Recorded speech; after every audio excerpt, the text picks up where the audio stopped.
नमस्कार, आप देख रहे हैं दूरदर्शन हिमाचल। स्वागत है आप सभी का कार्यक्रम नमस्ते हिमाचल में।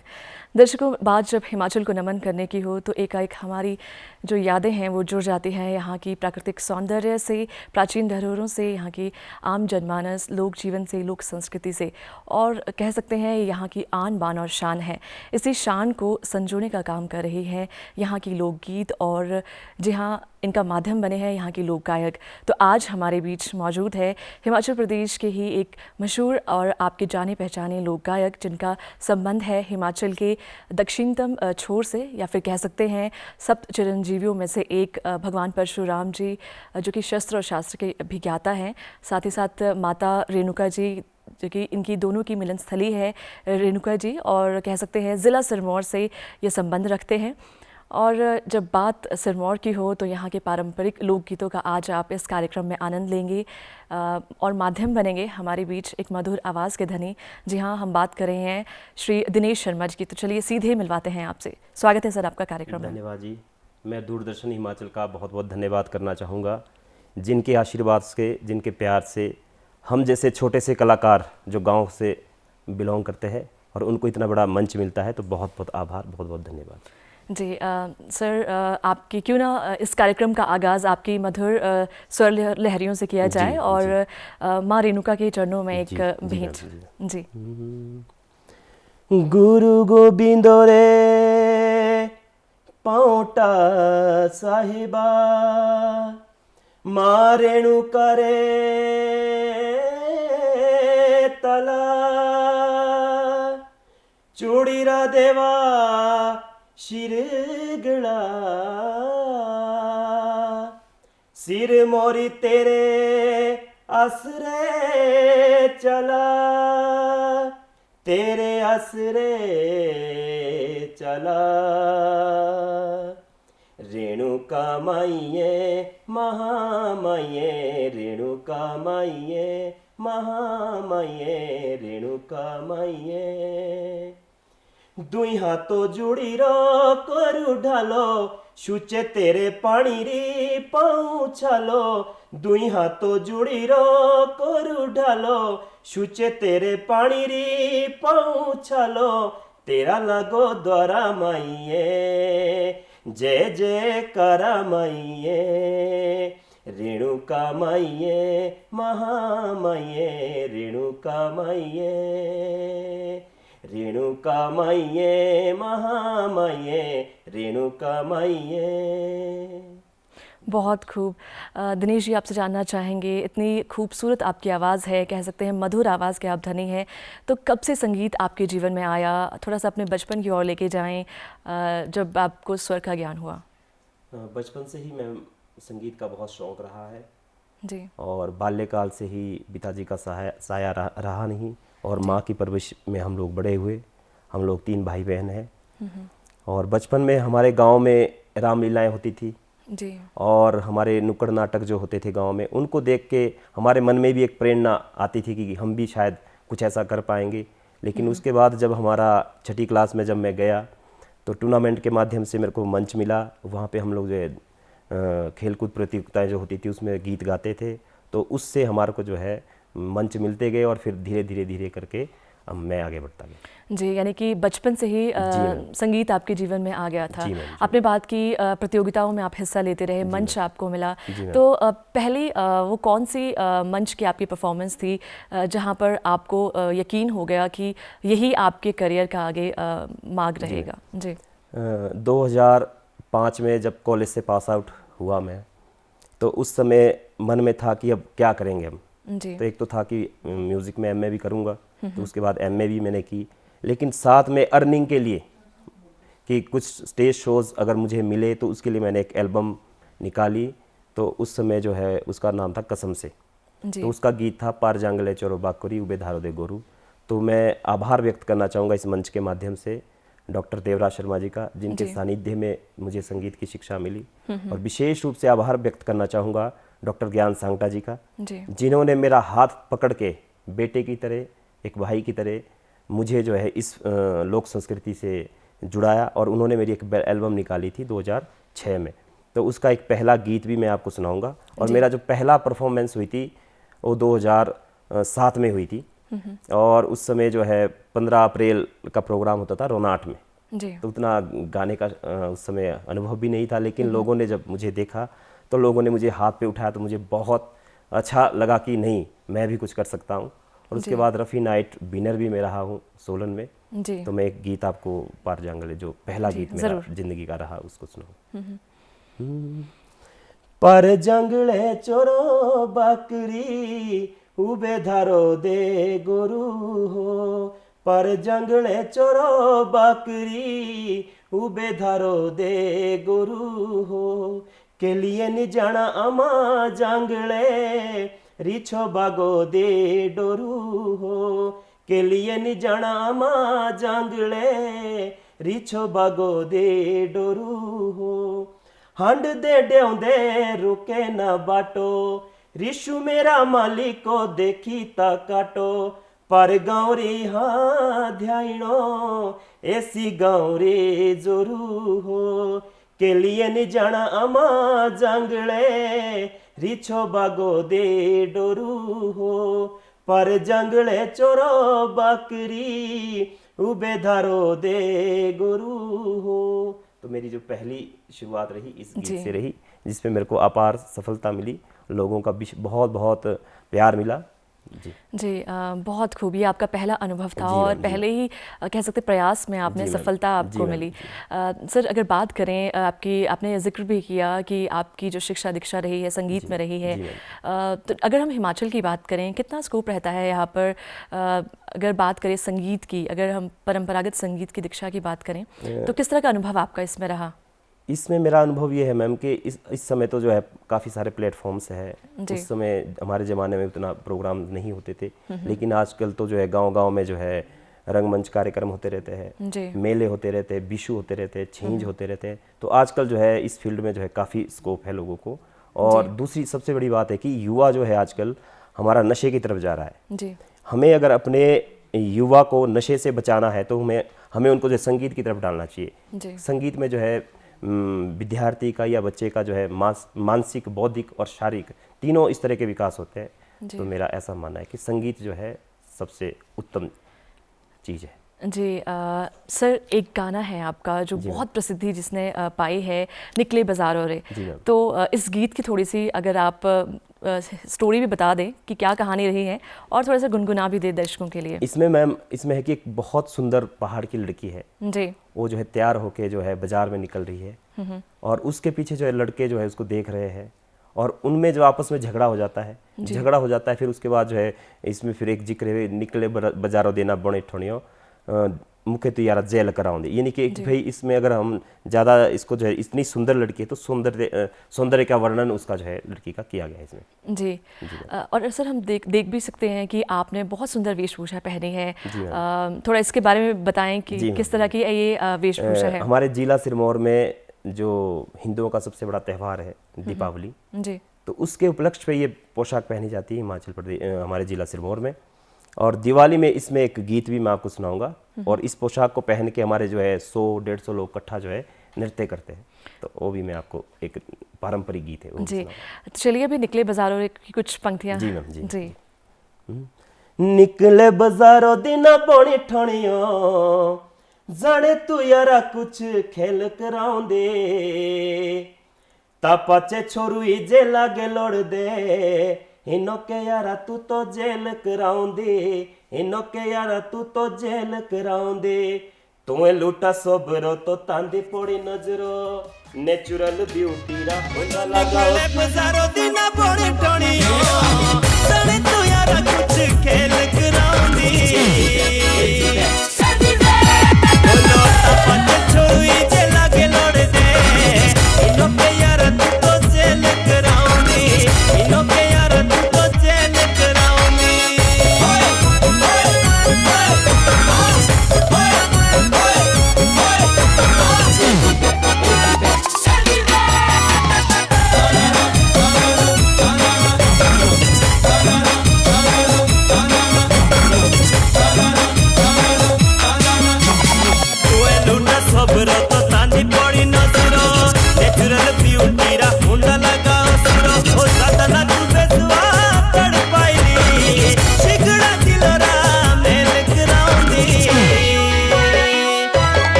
बहुत खूबसूरत सर। इस गीत के माध्यम से हम दृश्यों का भी अनुभव कर रहे थे, सिरमौर की खूबसूरत वादियों का, हम दृश्यों का, और अगर बात करें नृत्य का भी हम अनुभव कर रहे थे।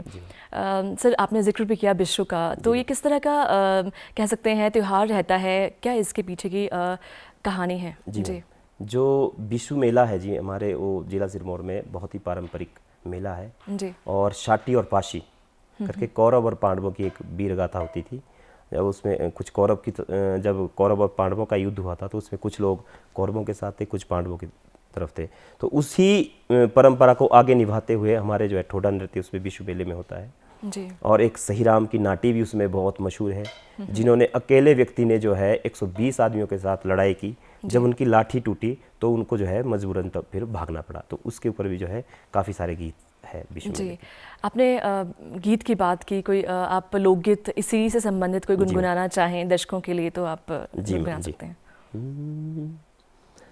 बिशु के चला बे सोई रामा, बिशु के चला सोई रामा, तेरा तुम्बड़ो गड़ा गड़ा सोई रामा, तुम्बड़ो गड़ा गड़ा सोई रामा।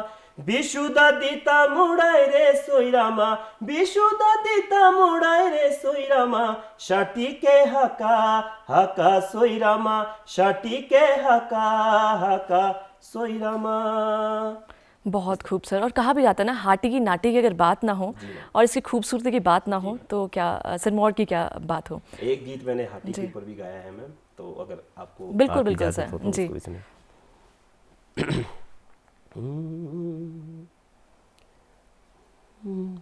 लोहिया सुथन, जो मैंने पोशाक पहनी है इसको जी लोहिया बोलते हैं, तो इसी जी के ऊपर ये गीत है। लोहिया सुथनो टूपीरी शान, हाटियो सो भूलो मारी पहचान। लोहिया सुथनो टूपीरी शान, हाटियो सो भूलो मारी पहचान। सादा खाना सादा बना, भाईरा दुखड़ा भाईए जाना, बूढ़े बुजुर्गोरा करना मान। हाटियो सो भूलो मारी पहचान, लोहिया सुथनो टूपीरी शान, हाटियो सो भूलो मारी पहचान। बहुत खूबसूरत सर। इस गीत में आपने कह सकते हैं हाटी की जो जी वहाँ की वादियों की खूबसूरती है, जी जनजीवन है, उसके बारे में बहुत अच्छे से जिक्र किया। जी सर आप लौटना चाहेंगे आपके व्यक्तित्व जीवन के बारे में। इसके साथ साथ, संगीत के साथ साथ अगर हम कहें तो किस तरह से आप साधना में जुड़े हैं और आप किस तरह से और जो कार्यरत है उसके बारे में भी थोड़ा बताएं। संगीत के साथ साथ मैं अध्यापन का कार्य भी कर रहा हूँ जी, लगभग 10 वर्षों से। जी और जब से मैं अपने एरिया में, अपने ट्राइबल एरिया में अपनी सेवाएं दे रहा हूँ, तो उस गांव से जो है, उस छोटे से शहर से जो है, बहुत सारे बच्चे ऐसे निकले हैं जो असिस्टेंट प्रोफेसर, 2-3 बच्चे ऐसे बन गए हैं उस विद्यालय के पढ़ाए हुए। जी और बहुत सारे बच्चे ऐसे हैं जिन्होंने लोक गायकी के क्षेत्र में, काफ़ी बच्चे ऐसा है जो अच्छा उनको प्लेटफॉर्म भी मिल रहा है और अच्छा काम कर रहे हैं। और जी अभी आने वाले कुछ समय में 2-4 बच्चे, जो 2-4 स्टूडेंट ऐसे हैं जो अभी पीएचडी में एनरोल्ड हो जाएंगे। तो काफ़ी अच्छा मेरा अनुभव रहा है इस क्षेत्र में। जी, यानी कि आपका प्रोफेशन भी संगीत ही जी है मैम। और आप अपने साथ साथ बहुत सारे युवाओं को इसका शिक्षण दे रहे हैं, जी प्रशिक्षण मैम। दे जी रहे हैं। मैम। और ख़ुद भी आपने जिक्र किया था कि आप रफ़ी अवार्ड से सम्मानित जी है। मैम। थोड़ा सा इसके बारे में बताएं, किस तरह का ये कंपटीशन रहा है और कितने प्रयासों में आपको इसमें सफलता मिली। रफ़ी अवार्ड मुझे 2009 में सोलन में मिला था जी। जी तो उस समय हम लोग स्ट्रगल ही कर रहे थे इस फील्ड में। तो ऐसे ही किसी दोस्त ने बोला कि रफ़ी नाइट हो रही है सोलन में, तो मैंने भी उसमें पार्टिसिपेट किया। तो जी पार्टिसिपेट जब किया तो फिर मैं उसमें बाद में विनर रहा। तो काफ़ी अच्छा, और मैं रफ़ी साहब को काफ़ी फॉलो करता हूँ और उनको अपना आदर्श भी मानता हूँ और उनके काफ़ी गीत गाता हूँ। यानी कि आप अपने आदर्श के रूप में रफ़ी जी को मानते हैं। जी मैम। अगर कोई गीत उनका गीत आपके जहन में है जिनको सुनकर आप कह सकते हैं रियाज करते हैं, कोई यादें आपकी जुड़ी हैं। हाँ जी मैम। जी। जी हो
हो।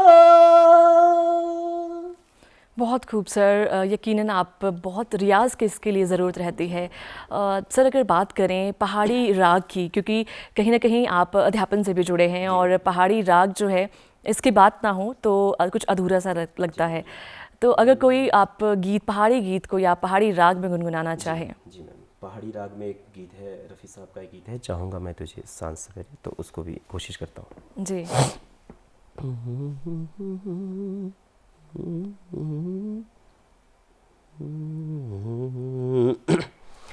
चाहूँगा मैं तुझे सांझ सवेरे,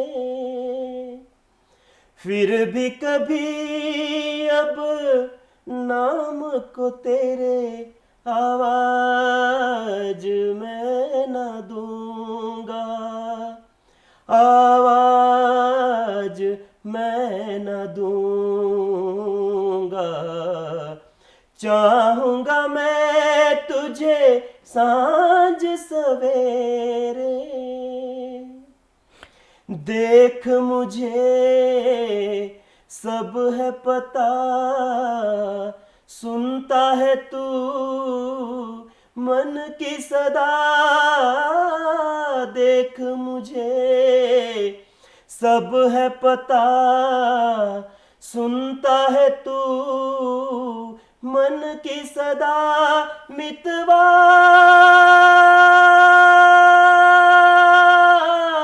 मेरे यार तुझको बार बार आवाज मैं न दूंगा, आवाज मैं न दूंगा।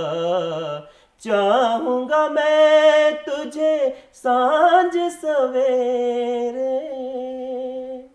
बहुत खूब सर।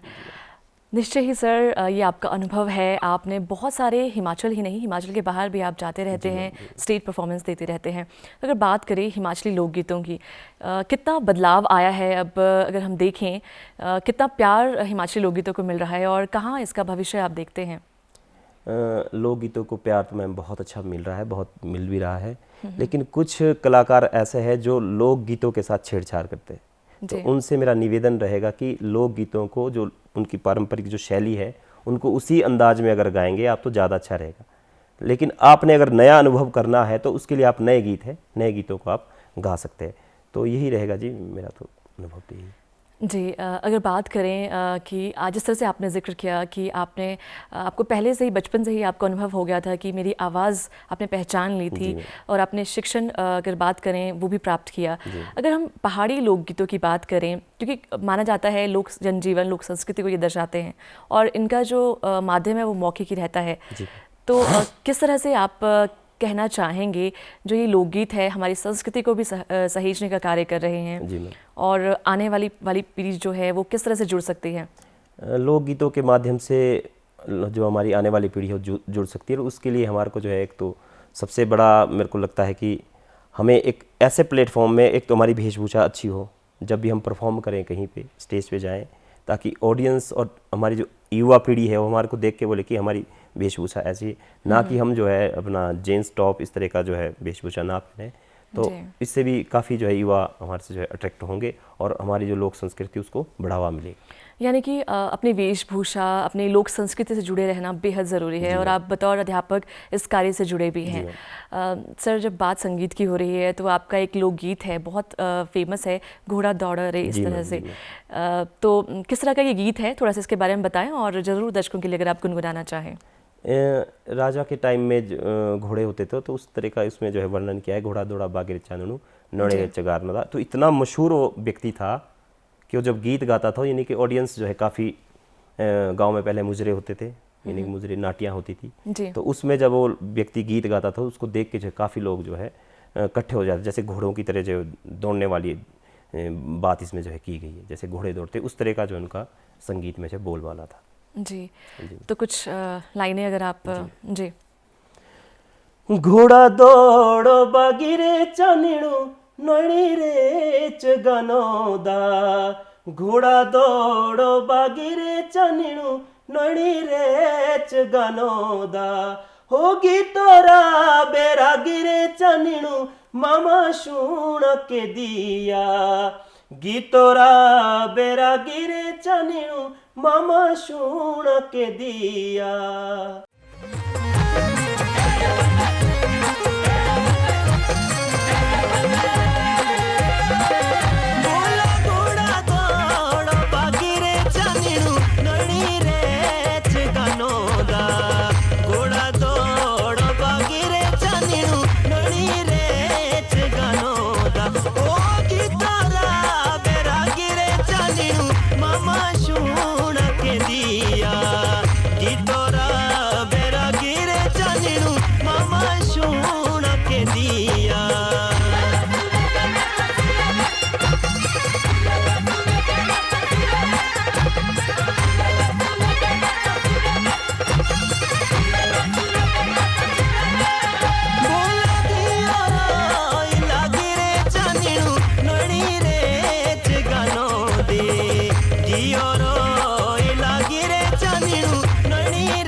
सिलाई दे पोता मेरे मोरियो जाना सूट मुके डिस्को सिलाई दे पोता मेरे मोरियो जाना हो पोता मेरे मोरियो जाना पोता मेरे मोरियो जाना सूट मुके डिस्को सिलाई दे पोता मेरे मोरियो जाना।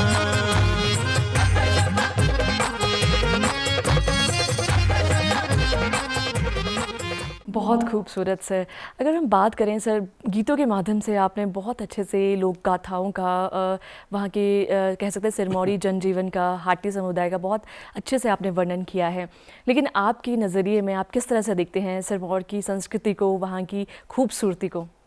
जो सिरमौर की संस्कृति है मैम वो बहुत ही खूबसूरत है। हमारे सिरमौर में जो है बहुत सारे तरह के जो है लोकगीत गाए जाते हैं, जैसे छिच्चा, ठुंडू, बेणे, भरतरी, है ना जी। और दूसरी सबसे बड़ी बात है हमारे सिरमौर के जो संस्कृति की, वो है कि जब हिंदू नववर्ष शुरू होता है आपका बैसाखी से, तो बैसाखी से जो है हमारे त्योहारों के अनुसार जो गीत गाए जाते हैं। जैसे अभी मैंने विशु मेले का जिक्र किया, तो उसके बाद फिर सावन के गीत गाए जाएंगे, हरियाली मेले होते हैं उसमें गीत गाए जाएंगे, उसके बाद फिर दिवाली के गीत गाए जाएंगे, फिर दिवाली के बाद माघ का महीना जब आता है, जब हमारे माघ भी एक त्यौहार है, तो उसमें फिर माघ के महीने में हमारे जो है मुजरे टाइप के जो नाटियाँ लगती है। तो इन सभी गीतों के माध्यम से पूरी संस्कृति को उसने जोड़ के रखा हुआ है जी। और प्राकृतिक सुंदरता की अगर बात करें, जो दर्शक हम इस समय देख रहे हैं, संस्कृति के साथ साथ लोकगीतों के साथ साथ वो किन स्थलों को वहाँ पर भ्रमण पे देख सकते हैं? सबसे सुंदर जो जगह है वो रेणुका जी है जी। माँ रेणुका जो धार्मिक स्थल भी है, और रेणुका हिमाचल प्रदेश की सबसे बड़ी प्राकृतिक झील भी है। तो सबसे सुंदर जगह तो है। उसके बाद चूड़धार है, उसके बाद माँ भंगाइनी एक जगह पड़ती है, पौंटा साहिब का गुरुद्वारा है, नाहन में भी बहुत ही ऐतिहासिक जो है राजाओं के महल है देखने के लिए। तो बहुत सारी जगह जो है देखने के लिए है जी। सर, एक सिरमौर का मंजीरा जो है बहुत फेमस रहता है। कुछ मंजीरा या कंजरा इस तरह का कोई लोकगीत रहता है या फिर कोई विधा है? तो इस तरह का तो कोई लोकगीत है जी, या कोई आप जिस किसी एक कह सकते हैं जो अन्य जितने भी हमारे ज़िले हैं वहाँ से अलग, या फिर कह सकते हैं एक अलग छाप छोड़ता है, कोई ऐसा लोकगीत या कोई पारंपरिक जो कह सकते हैं मौखिक रूप से चला आ रहा है? सबसे पारंपरिक जो गीत है मैम वो है भरतरी जी, है ना। और अभी हाल ही में 10-15-20 दिन पहले मेरी एक ऑडियो कैसेट आई थी, उसमें वो गीत हमने गाया है। तो राजा भरतरी जो है जिनको वैराग्य प्राप्त हो गया था, तो उन्होंने घर गृहस्थी और ये जो सारी जो लोग हमारे जो जिसको बोल सकते हैं आपके जितना भी हमारा परिवेश है जिसमें हम जीते हैं, सुख सुविधाओं को छोड़ के उन्होंने जो है वैराग्य ले लिया था। तो उसके ऊपर एक गीत है, तो उसको गुनगुनाऊंगा। पहले लोना सोते सिया रामोरा है नावला, पहले लोना सोते सिया रामोरा है नावला हो दूजे लोना सोते बे माता धरती नावला दूजे लोना सोते माता धरती नावला हो चीजे लोना सोते बे चंद सूरजो नावला चीजे लोना सोते चंद सूरजो नावला हो चौथे लोना सोते बेचार धोरेरा है नावला चौथे लोना सोते चार धोरेरा है नावला हो पांचे लोना सोते बे पांच पांडुरा है नावला पांचे लोना सोते पांच पांडुरा है नावला हो नाओ जानी लोयो इनारी हरती नावला नाओ जानी लोयो इनारी हरती नावला एथिए रो रे गुरु मेरा एथिए रोला साधोरी न चोरी दा गुरु एथिए रोला एथिए रो रे गुरु मेरा एथिए रोला साधोरी न चोरी दा गुरु एथिए रोला जांदी बारे बे अमाई बेटे ओकलो थिलाइला घर जानी छुड़ियो बेटा बुणो के न जाइला एथिए रो रे गुरु मेरा एथिए रोला साधोरी न चोरी दा गुरु एथिए रोला। बहुत अद्भुत प्रयास आपके द्वारा किया गया, मधुर आवाज़ है आपकी।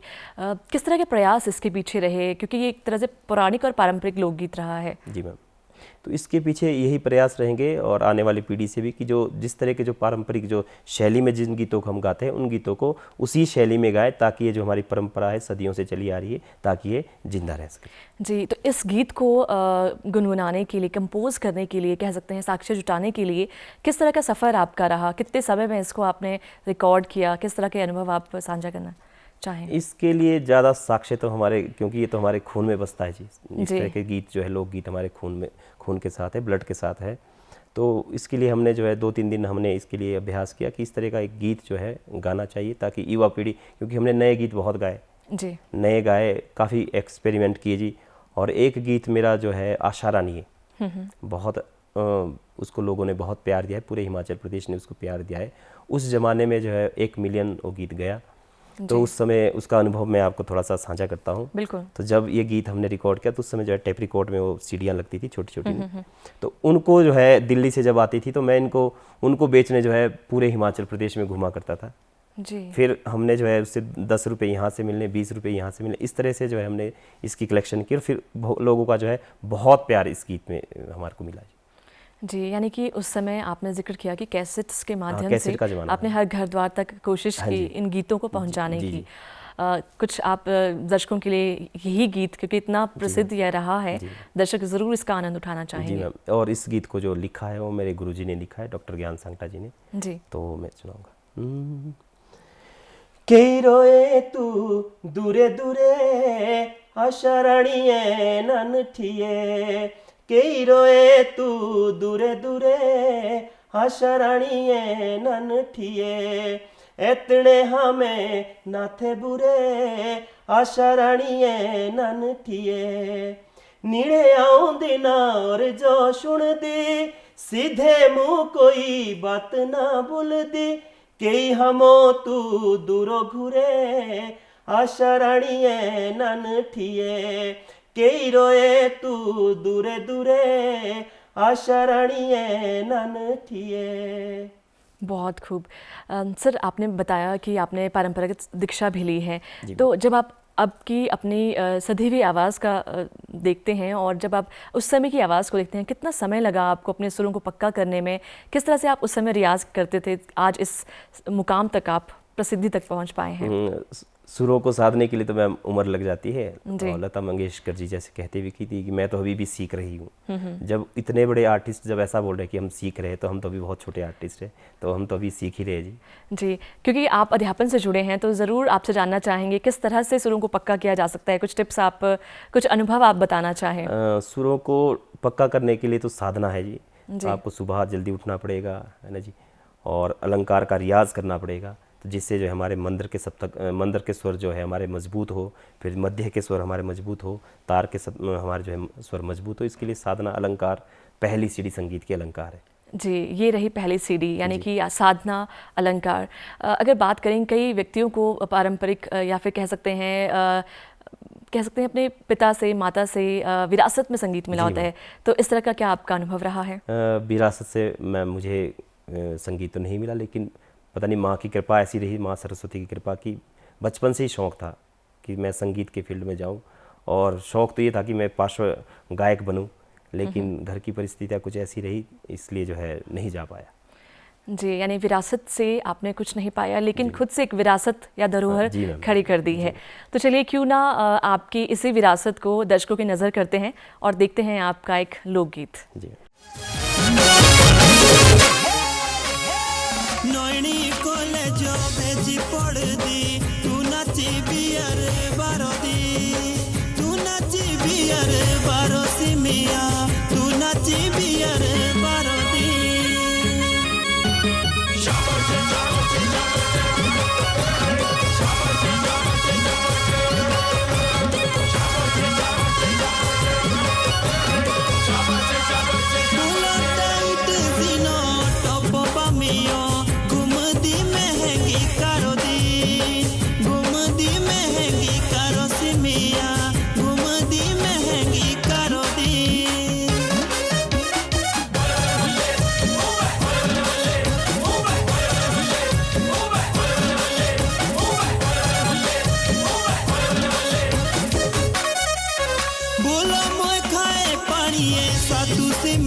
सर, ये गीत जो है नौनी कॉलेज पर आपने नाहन कॉलेज जी, तो किस तरह की यादें हैं इस गीत से जुड़ी, जो आपको कॉलेज तक आप, क्योंकि हो सकता है शायद आपने वहीं से ही शिक्षा प्राप्त की हो? जी मैम, जी।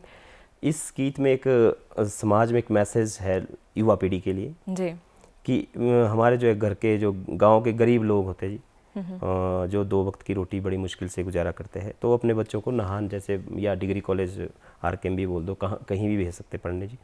और वहाँ जाके अगर हम लोग जो है नशे की तरफ जाएं और हमारे अपने उनकी जो भावनाएं हैं हमारे पेरेंट्स की, उसको हम आघात पहुँचाएं, तो ये मैसेज दिया गया कि आप जो है नशे से बचें और पढ़ाई की तरफ, जिस कार्य के लिए आपको कॉलेज में भेजा गया है या यूनिवर्सिटी में भेजा गया है, उस कार्य को आप पूरा करें। जी, यानी कि आपकी जो यादें हैं इससे जुड़ी हैं। थोड़ा सा आपने अगर संगीत, अगर कह सकते हैं, अपने कॉलेज के समय में कोई गीत, अगर आपने कोई परफॉर्मेंस आपने दी हो, कुछ यादें आप साझा करना चाहें दर्शकों से? कॉलेज में तो बहुत गीत गाया करती थी जी, रफ़ी साहब के गीत गाया करता था, किशोर जी के गीत गाया करता था। तो एक किशोर जी का गीत भी जो कॉलेज टाइम में हम गाते थे, उसको सुनाऊंगा। घुंघरू की तरह बजता ही रहा हूँ मैं, घुंघरू की तरह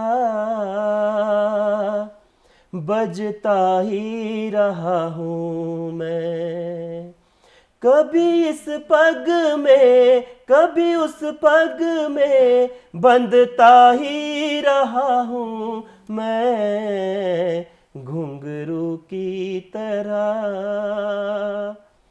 बजता ही रहा हूँ मैं, घुंघरू की तरह बजता ही रहा हूँ मैं। बहुत सुंदर सर, बहुत मधुर।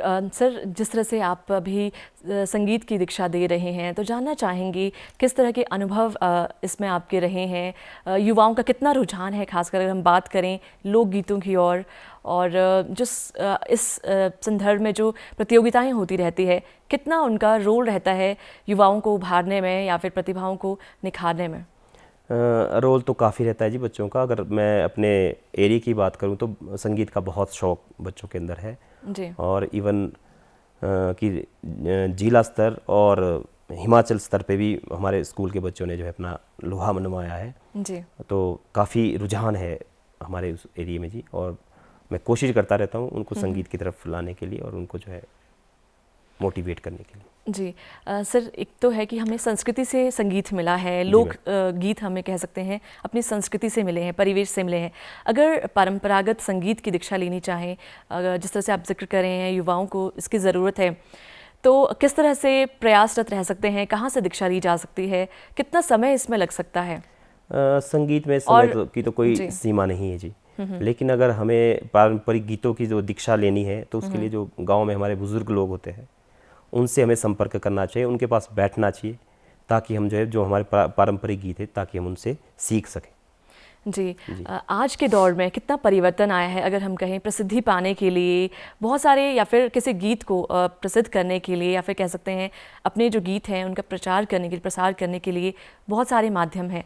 जी मैम। जैसे आपने जिक्र किया, आपके समय में कैसेट्स के माध्यम से आपने घर घर तक पहुंचाया है। जी तो कितना अभी आप देखते हैं आज के युवाओं को कितनी इसकी सहूलियत मिल चुकी है, कितना करियर के पॉइंट ऑफ व्यू से कितना आज कह सकते हैं सफल बन सकते हैं संगीत के माध्यम से? आज की अगर बात की जाए, इस आधुनिक युग की बात की जाए, इस दौर की बात की जाए, तो आजकल तो काफ़ी सारे प्लेटफॉर्म्स है, जैसे फेसबुक है आपका, इंस्टाग्राम है आपका, यूट्यूब चैनल है, तो उसके ऊपर आप सोशल मीडिया पे अपना गीत डालें और हो सकता है कि लोग उसको देखें तो आपको जो है काफ़ी उससे जो है सपोर्ट मिल सकती है। लेकिन हमारे ज़माने में तो इस तरह के कोई प्लेटफॉर्म नहीं होते थे, घर घर हम जाते थे, लोग फिर सुनते थे, फिर सुन के जो है हमारे को लोग कार्यक्रम के लिए बुलाते थे जी। और दूसरी बात मैम कि मेरा एक अपना स्टूडियो भी मैंने इसीलिए खोला है, रिकॉर्डिंग स्टूडियो, क्योंकि हम लोग जो है बहुत परेशानी हम लोगों ने इस फील्ड में देखी है कि हम गीत रिकॉर्ड करवाने शिमला आते थे, फिर रात को स्टे भी करना पड़ता था, फिर स्टे करना, फिर उसका खर्चा, फिर 2 दिन लगते थे, 4 दिन लगते थे, फिर महीनों के बाद या सालों के बाद हमारे को गीत मिलता था। जिस गीत की डिमांड आज के दौर में जो है मैंने रिकॉर्ड किया था तो उसको जो है हमारे को अगर 4 साल बाद वो गीत मिलेगा या 6 साल बाद गीत मिलेगा या 1 साल बाद, तो उसका जो एक टेस्ट था वो ख़त्म हो जाता था जी। इसलिए मैंने एक अपना स्टूडियो भी खोला है, रिकॉर्डिंग स्टूडियो, तो जहाँ पे अगर कोई आपके चैनल के माध्यम से बोलना चाहूँगा कि अगर आपके चैनल के माध्यम से कोई आर्टिस्ट हो तो उसका मैं 1 गीत 2 गीत फ्री में हम जो है उनका रिकॉर्डिंग करेंगे। और कोई गरीब बच्चा हो तो उनके लिए एक प्लेटफॉर्म ये भी है मेरे पास। जी, बहुत सुंदर, बहुत अच्छी आपने बात की कि आपने एक अपना स्टूडियो स्टैब्लिश किया है। आपके ज़माने में वो सुविधाएं शायद नहीं होती थी और एक गीत को जनता तक कह सकते हैं पहुंचाने में बहुत समय लगता था, लेकिन आज आपने जो दर्शक हमें देख रहे हैं आपके माध्यम से यही कहना चाहेंगे कि वो आप तक पहुंच सकते हैं और रिकॉर्डिंग वो करवा सकते हैं। सर, जिस तरह से हम देख रहे हैं कि लोक संगीत का काफ़ी प्रचलन बढ़ा है, तो कहाँ आप इसकी देखते हैं, पहुंच कहाँ तक आप देखते हैं आने वाले समय में?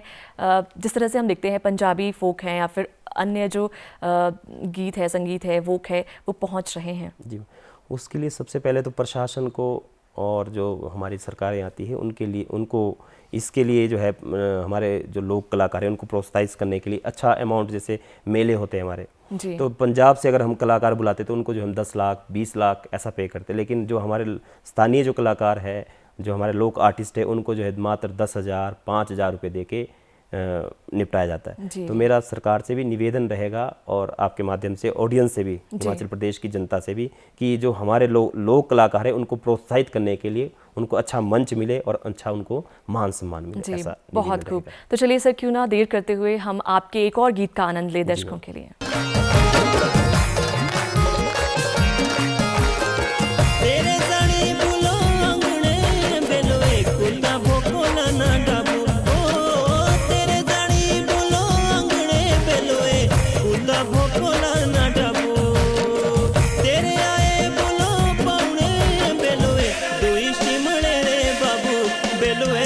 पुराया जमाना दिल नहीं पे के जाना, हो बेलो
सर, बहुत ही मधुर आवाज़ में आपका गीत, ये दर्शकों ने इसका आनंद लिया। अब आपसे जानना चाहेंगी, जिस तरह से आप संगीत से जुड़े हैं, तमाम आप शिक्षक भी हैं और कह सकते हैं लोक संस्कृति को प्रसार करने का कार्य आप कर रहे हैं। आने वाले समय में आपके किस तरह से आपके कह सकते हैं प्रोजेक्ट रहने वाले हैं, या किस तरह से आप कार्य करने जा रहे हैं संस्कृति और लोकगीत के संदर्भ में? जी मैम, जो आने वाले मेरे प्रोजेक्ट रहेंगे मैम, वो लोक संस्कृति से संबंधित ही रहेंगे और ऐसे प्रोजेक्ट्स रहेंगे जिससे लोगों को एक शिक्षा मिले, समाज को, और हमारे जो है हिमाचल प्रदेश की लोक संस्कृति का विकास हो। ऐसे मेरे प्रोजेक्ट रहेंगे जी। जी, सर, कोई गीत अगर आप कहें, किसी गीत को लेकर आपको कह सकते हैं अनऑफिशियली आपको इतनी प्रसिद्धि मिली हो जिसे आपके लिए कहा जाए कि वंस मोर आपको कह सकते हैं राज्यों के बाहर जो मंच पे आप गए हैं, कोई अनुभव आप साझा करना चाहें, उस गीत को आप गुनगुनाना चाहें? वो तो उस गीत की डिमांड तो आशा रानी की काफ़ी डिमांड रहती है जो मैंने सुनाया, लेकिन जो मैंने वेशभूषा पहनी है इसके ऊपर एक गीत मैं आपको सुनाऊंगा जी। राजा उचड़ा नैनी दाया रेणुका हे झोके हो नांदुए साजा हिंडूला पाया चाकरे हे फुकीला जो बेनांदुए साजा हिंडूला पाया चाकरे हे फूके हो राजी रोंगे कुशलो हिंडोला साजोंगे हे गिरीला जो बेराजी रोंगे कुशलो हिंडोला साजोंगे हे गिरी। बहुत खूब सर। सर, गीत कि आपका गीत में आपका सफ़र है, परिवार में और कौन कौन गीत के साथ, आपके संगीत के साथ जुड़ा है? कोई और भी कह सकते हैं आपके साथ जुड़ा है, आपके साथ दे रहे हैं? परिवार में तो धर्मपत्नी जो है मेरे को काफ़ी सपोर्ट करते हैं जी, और वो मेरा हमेशा साथ देते हैं। बाकी 2 बच्चे हैं, वो भी अभी संगीत की उनको भी शिक्षा दे रहा हूँ। जी। इसी तरह से आप संगीत के साथ जुड़े रहें और युवाओं के साथ आप लोक संस्कृति का निर्वहन करते रहें, आगे इस धरोहर को बढ़ाते रहें। इन्हीं के साथ आपका बहुत बहुत धन्यवाद करना चाहेंगे। और चलते चलते आपकी आवाज़ में एक गीत आप अगर गुनगुनाना चाहें दर्शकों के लिए।